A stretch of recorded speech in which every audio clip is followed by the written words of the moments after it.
नमस्कार दोस्तों, गायत्री नर्सिंग के ऑनलाइन प्लेटफॉर्म में आपका स्वागत है। आज रक्षाबंधन के इसके पावन पर्व पे आपको ढेर सारी शुभकामनाएं। आज हम आपके लिए लेके आए हैं बहुत ही इंपॉर्टेंट क्वेश्चन जो आने वाले कॉम्पिटिटिव एग्जाम में आपके लिए रहेंगे। स्टार्ट करते हैं। आज पे हमारा पहला question, a lesion in the occipital lobe of cerebrum affect. Lesion occipital lobe, जो हमारे ब्रेन के लोब होते हैं, ब्रेन के अंदर लोब होते हैं, उनका अलग अलग फंक्शन होता है।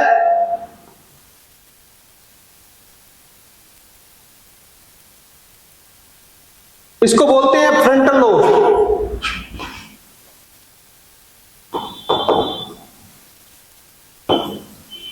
ये जो लोब होता है इसको बोलते हैं टेम्पोरल लोब।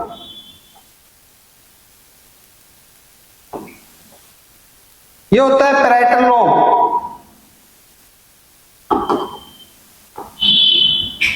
ये होता है ऑक्सीपिटल लोब। जो हमारा ये इसको बोलते हैं फ्रंटल लोब। ये जो साइडों में होते हैं इनको बोलते हैं टेम्पोरल लोब। जो ये कान आ गया ना हमारा, ये जो ये है यहाँ पर, इसको टेम्पोरल लोब बोलते हैं। और जो हमारा पीछे का एरिया है इसको बोलते हैं ऑक्सीपिटल लोब। जब हम स्कल को पढ़ते हैं तो इसके अंदर जो हमारी क्रेनियल कैविटी है उसके अंदर हमारा ब्रेन सिचुएटेड रहता है। इसके अलग अलग लोब्स होते हैं, उनके अलग अलग नाम होते हैं। उन नाम के अकॉर्डिंग उनको बताते हैं कि ये कौन सा लोब है। फ्रंटल, पैराइटल, टेम्पोरल और ऑक्सीपिटल। तो इनके अलग अलग काम भी है। जैसे इनको लोब को अलग अलग डिवाइड किया गया है, वैसे इनके अलग अलग काम है। जो ब्रेन ऐसे नहीं है कि एक अकेला ब्रेन अपने आप में काम करता है। ब्रेन के जो पार्ट्स हैं, जो लोब बने हुए हैं, उनके अलग अलग फंक्शन डिवाइड किए हैं। तो इसमें हमारे को पूछा गया है कि यदि ऑक्सीपिटल लोब के अंदर किसी प्रकार का लीजन हो जाता है या किसी प्रकार का ट्रॉमा हो जाता है तो इस ट्रॉमा की वजह से हमारे बॉडी की कौन सी एक्टिविटी अफेक्ट होगी। तो क्वेश्चन के ऑप्शन है, पहला ऑप्शन है विजन, सेकंड ऑप्शन है स्पीच, थर्ड ऑप्शन है हियरिंग, फोर्थ ऑप्शन है पर्सनैलिटी।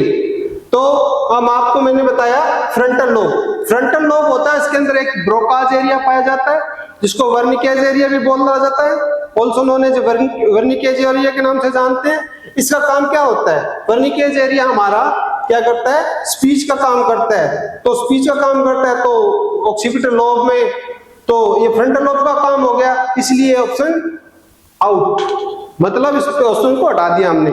इसके बाद में आ गया हियरिंग। हियरिंग का काम कौन करता है? हमारे ब्रेन का जो टेम्पोरल लोब होता है उसके अंदर ऑडिटरी कॉम्प्लेक्स होता है। ऑडिटरी कॉम्प्लेक्स हमारे ब्रेन में जो हम सुनते हैं, हमारी अर्थ क्रेनियल नर्व होती है। अर्थ क्रेनियल नर्व का नाम क्या है? Auditory nerve. ऑडिटरी नर्व के द्वारा वेस्ट नर्व का पूरा नाम वेस्टिबुलोकोक्लियर, जो सेंसरी टाइप की नर्व है, वो हमारे सुनने का काम करती है। लेकिन ये इस नर्व में क्या होता है? टेम्पोरल लोब में हमारा हियरिंग का काम होता है। तो हियरिंग से क्या होता है कि ये ऑप्शन बाहर हो गया। अब रह गया पर्सनैलिटी और विजन। तो हमारे को पता है कि अब ऑक्सीपिटल लोब है, ऑक्सीपिटल लोब का काम क्या होता है? विजन का। तो इसका राइट आंसर क्या रहेगा? ए। राइट आंसर रहेगा ए, विजन का। ऑक्सीपिटल लोब जो हमारे पीछे का जो पार्ट है उसको हम ऑक्सीपिटल लोब बोलते हैं, ये हमारे विजन का काम करता है। तो हम चलते हैं नेक्स्ट क्वेश्चन की तरफ। ऑक्सीपिटल को एक और नाम से जानते हैं। एक मूवी आई थी नाना पाटेकर की, क्रांतिवीर। उसमें एक वो प्रेस रावल होता है धनिया बन के, बार बार प्रेस रावल के पीछे मारता है। तो नाना पाटेकर उसको एक डायलॉग बोलता है। क्या डायलॉग बोलता है? ए धनिया यहाँ मत मार, छोटा मगज होता है। तो मतलब छोटा मगज का मतलब है पीछे मारने से अपना विजन का इंपेयर हो सकता है। इसलिए हमें हमेशा ध्यान रखना चाहिए कि हमें ऑक्सीपिटल लोब पे किसी प्रकार की चोट ना पहुंचे। तो कई बार हमने देखा है कि कई बार हमारे साथ एक्सीडेंट हो जाता है या हम गिर जाते हैं, पीछे की तरफ गिरते हैं, तो हमारे पीछे की तरफ सर में चोट लगने से हमारे जो एक तरफ आंखों के आगे अंधेरा आ जाता है। इस अंधेरे आने का कारण क्या है? कि हमारे ऑक्सीपिटल लोब से जो हमें जो दिखाई देता है ऑक्सीपिटल लोब कहीं ना कहीं वो इंजर्ड होता है, वहां किसी प्रकार का ट्रॉमा होता है, इस वजह से ये हमारा विजन इंपेयर्ड होता है। ठीक है, तो चलिए हम नेक्स्ट क्वेश्चन की तरफ। नेक्स्ट क्वेश्चन क्या है? नेक्स्ट क्वेश्चन है which term is used to denote normal heart rate in a patient. तो इसमें क्या पूछा है? नॉर्मल हार्ट रेट के बारे में बात कर रहे हैं। नॉर्मल हार्ट रेट कितनी होती है?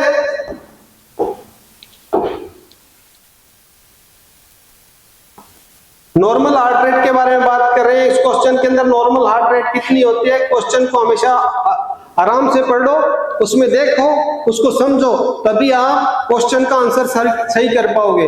कॉम्पिटिटिव एग्जाम में हम क्या करते हैं कि जब भी कोई क्वेश्चन हमारे सामने आता है, हम जल्दी से उसको, जैसे ट्रैकीकार्डिया, ब्रेडीकार्डिया, साइनस रिदम, ये पढ़ा नहीं होता हमारा, हम सोचते हैं नॉर्मल हार्ट रेट इसमें नहीं है तो ना नाम दो, अबोव कर दो। लेकिन ऐसा हमें कभी नहीं करना। पहले क्वेश्चन को आराम से पढ़ना है, उसकी लैंग्वेज को समझना है, उसके बाद में हम उस क्वेश्चन को, आंसर को अप्लाई करना है। तो सबसे पहले हम कुछ नॉर्मल हार्ट रेट के बारे में बात करेंगे। कितनी होती है नॉर्मल हार्ट रेट? यदि किसी नॉर्मल पर्सन के अंदर हम हार्ट रेट की बात करते हैं तो 60 to 100 बीट पर मिनट ये हार्ट रेट होती है। लेकिन हमें मोस्टली क्या सिखाया गया हॉस्पिटल्स के अंदर कि एक आम आदमी की हार्ट रेट, पल्स रेट कितनी होती है? 72। लेकिन ये कभी आपके एग्जाम में क्वेश्चन आए तो ये गलत है। यदि ये क्वेश्चन आए तो आप हमेशा 60 to 100 बीट पर मिनट ही करना। ये क्वेश्चन, ये आंसर कराए तो आप गलत हो जाओगे। इसलिए ध्यान रखना कि नॉर्मल हार्ट रेट कितनी होती है। तो क्वेश्चन का पहला आंसर है ट्रैकीकार्डिया। ट्रैकीकार्डिया क्या है? जब normal heart rate 60 to 100 beat per minute है तो 60 to 100 बीट पर मिनट के बाद क्या आता है? 100 के बाद में यदि more than 100 beat per minute हो जाती है तो उसको हम बोलते हैं ट्रैकीकार्डिया। ठीक है, तो ये क्वेश्चन नॉर्मल हार्ट रेट से नहीं आया, ये बाहर है, तो इसको हम निकाल देते हैं। अब सेकंड ऑप्शन क्या है? Sinus rhythm. इसके बारे में हम बाद में बात करेंगे। थर्ड ऑप्शन है ब्रेडीकार्डिया। ब्रेडीकार्डिया क्या है? जब हार्ट बीट मैंने बताया कि normal 60 to 100 beat per minute है, तो पर मिनट 60 से जो नीचे चली जाएगी उसको less than 60 beat per minute को बोलते हैं, क्या बोलते हैं? ब्रेडीकार्डिया।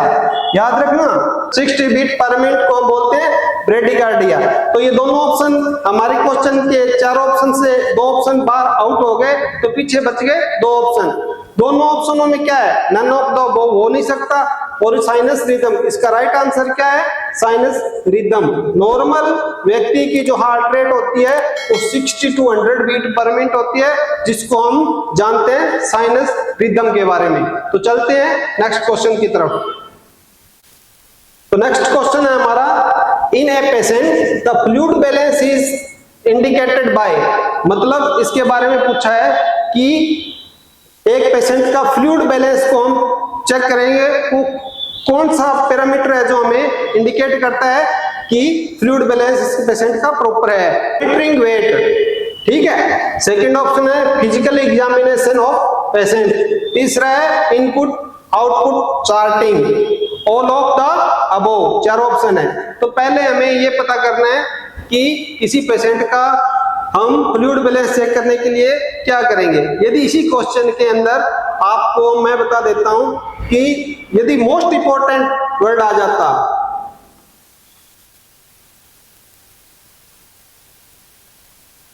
तो हमारा ऑप्शन क्या रहता? वेट। हमारा ऑप्शन रहता वेट। हम मोस्ट इंपॉर्टेंट जो हमें इंडिकेट करता है फ्लूइड बैलेंस के बारे में वो होता है वेट। हम जब भी किसी डिजीज वाले उनको हम डेली वेट को मॉनिटर करते हैं। तो डेली वेट को मॉनिटर क्यों करते हैं? कि हमें पता चलता है उससे कि पेशेंट का आज वजन कितना बढ़ा है या कितना कम हुआ है। इसके बारे में हम पैरामीटर के थ्रू ये बात पता लगाते हैं कि आज पेशेंट का वजन कितना है। तो डेली में वेट का मेजरमेंट करते हैं। इसलिए क्यों करते हैं? क्योंकि हमें इसके फ्लूइड बैलेंस के बारे में पता चलता है कि कितना इसका आउटपुट और इनपुट को है, कितना हमने दिया, कितना इसने बाहर निकाला। इसलिए वेट इंपॉर्टेंट, अपना इंपॉर्टेंस रखता है इस जगह। लेकिन इस ऑप्शन में ये वेट नहीं आएगा। क्यों नहीं आएगा? इसके पीछे क्या कारण है? क्योंकि इसमें स्पेसिफिक वेट के बारे में नहीं पूछा। तो ये फ्लूइड बेस को इंडिकेट कौन करता है? मॉनिटरिंग वेट भी करेगा, फिजिकल एग्जामिनेशन ऑफ पेशेंट का फिजिकल एग्जामिनेशन भी करेगा और इनपुट आउटपुट चार्टिंग भी करेगी। तो यहाँ पर ऑप्शन राइट आंसर आएगा all of the above, right answer D. तो इसके साथ ही हम चलते हैं नेक्स्ट क्वेश्चन की तरफ। नेक्स्ट क्वेश्चन है frusemide act on which part of the nephron? Frusemide act on which part of the nephron?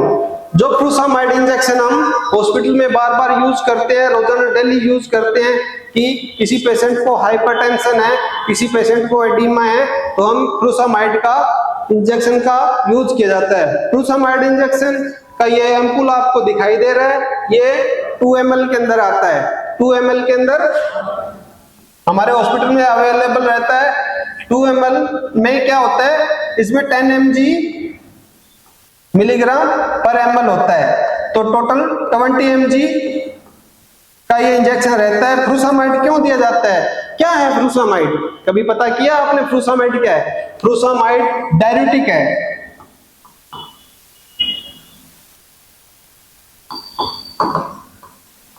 Diuretics क्या होते हैं? डाययूरेटिक्स वो होते हैं जो हमारे बॉडी से फ्लूइड को बाहर निकालते हैं थ्रू यूरिन के। जैसे हम किसी पेशेंट को डाययूरेटिक्स देते हैं तो हमारा यूरिन आउटपुट बढ़ जाता है, जिससे बॉडी का जो फ्लूइड है वो पास आउट हो जाता है थ्रू यूरिन। क्योंकि फ्रूसामाइड तब देते हैं किसी पेशेंट को हाइपरटेंशन है, या किसी पेशेंट को एडिमा है, या किसी पेशेंट को कंजेस्टिव हार्ट फेलियर है, उस टाइम हम फ्रूसामाइड का यूज करते हैं। फ्रूसामाइड इंजेक्शन, फ्रूसामाइड क्या क्या काम करता है? फ्रूसामाइड का यदि हम फ्रूसामाइड को बार बार यूज करते हैं तो कॉम्प्लिकेशन भी आते हैं, इसके साइड इफेक्ट भी होते हैं। फ्रूसामाइड इंजेक्शन देने से पेशेंट के अंदर क्या होता है, ये ऑडिटरी हियरिंग लॉस करवाता है।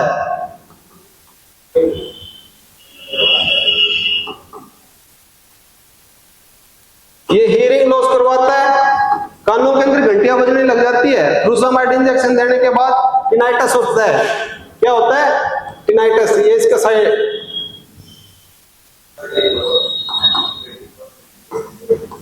ठीक है। फ्रूसामाइड से क्या होता है? डिहाइड्रेशन हो सकता है। तीसरा कॉम्प्लिकेशन क्या है? डिहाइड्रेशन।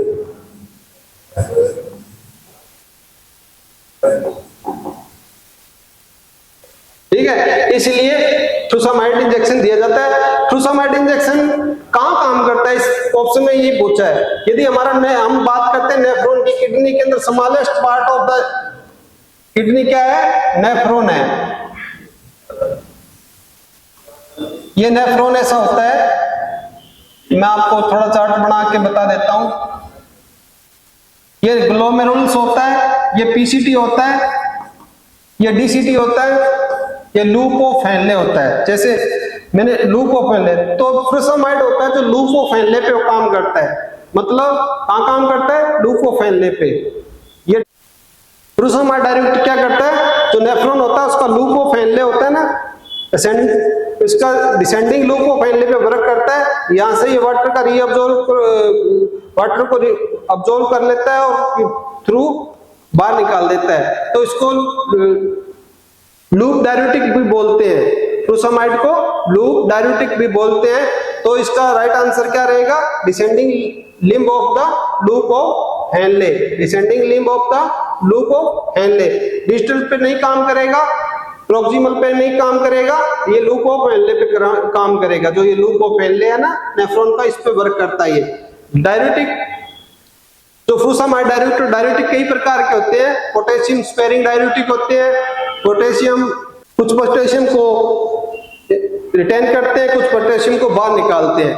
तो ये जो फ्रूसामाइड है ये पोटेशियम को बाहर निकालता है। इससे क्या होता है? बॉडी के अंदर हाइपोकैलेमिया भी हो सकता है।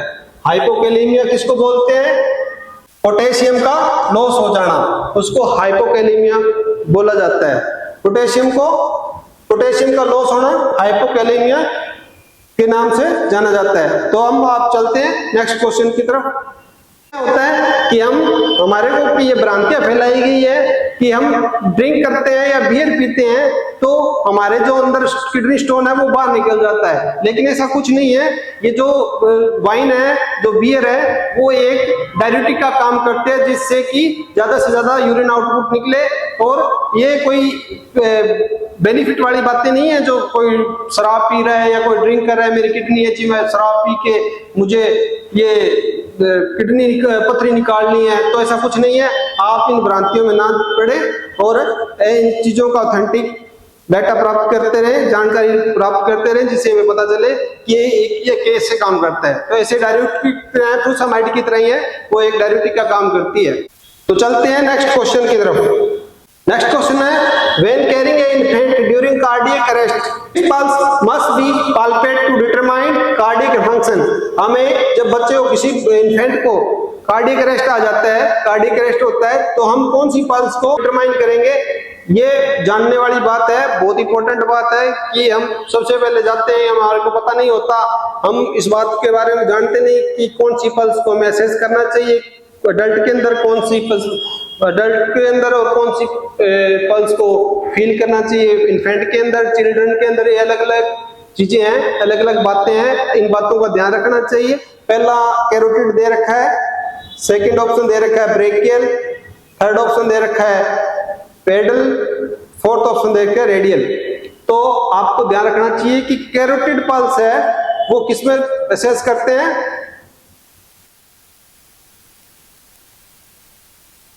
अडल्ट के अंदर, ठीक है।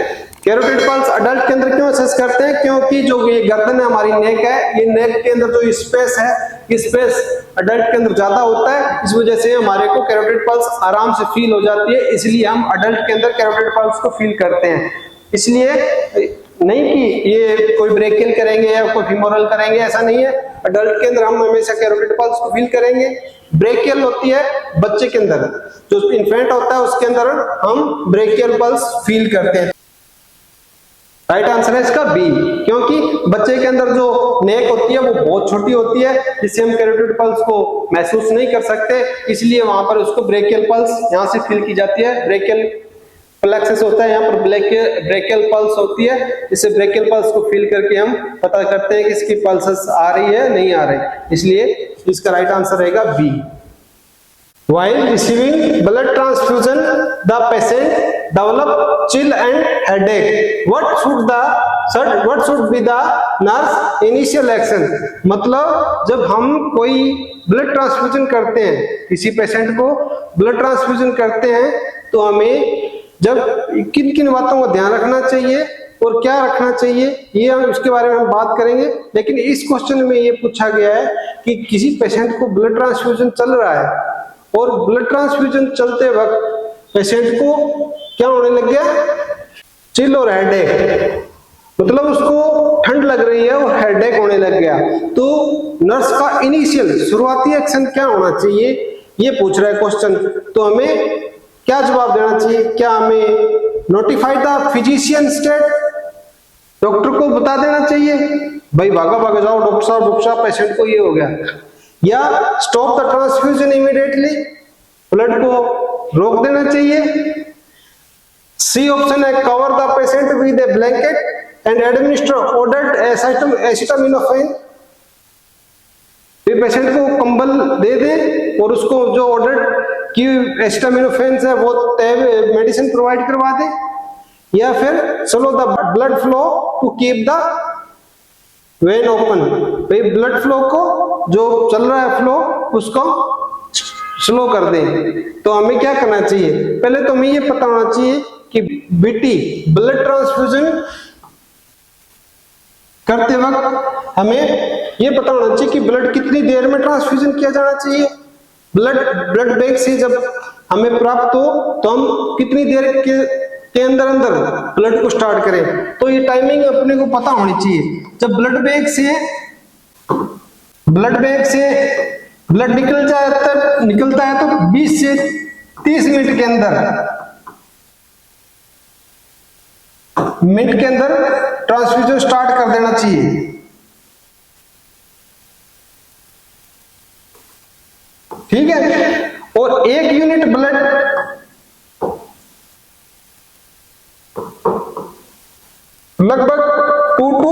4 आवर्स के अंदर ट्रांसफ्यूजन हो जाना चाहिए।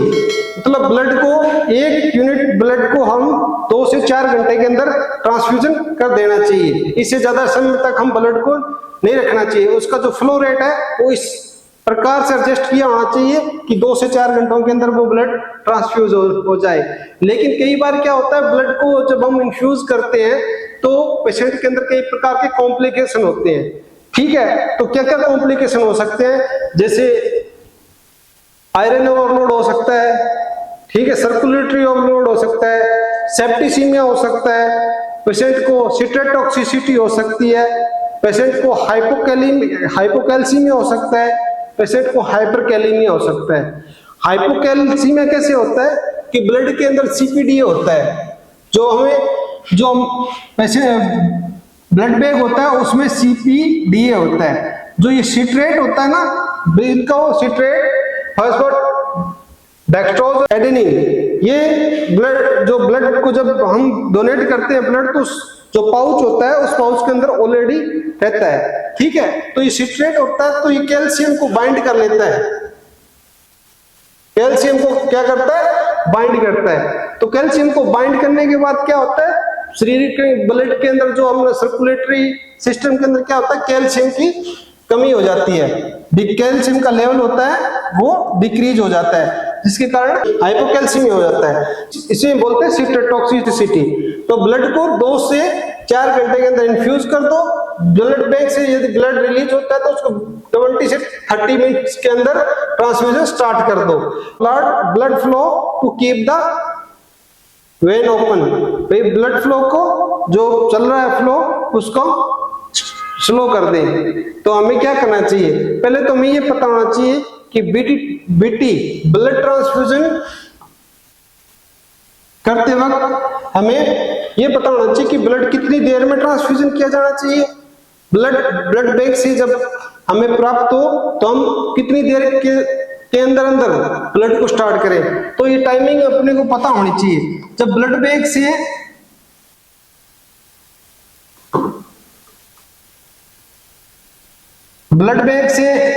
ब्लड निकलता है तो 20 से 30 मिनट के अंदर ट्रांसफ्यूजन स्टार्ट कर देना चाहिए।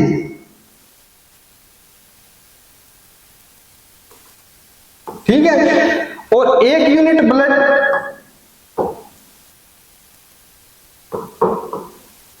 लगभग 2 to 4 आवर्स के अंदर ट्रांसफ्यूजन हो जाना चाहिए।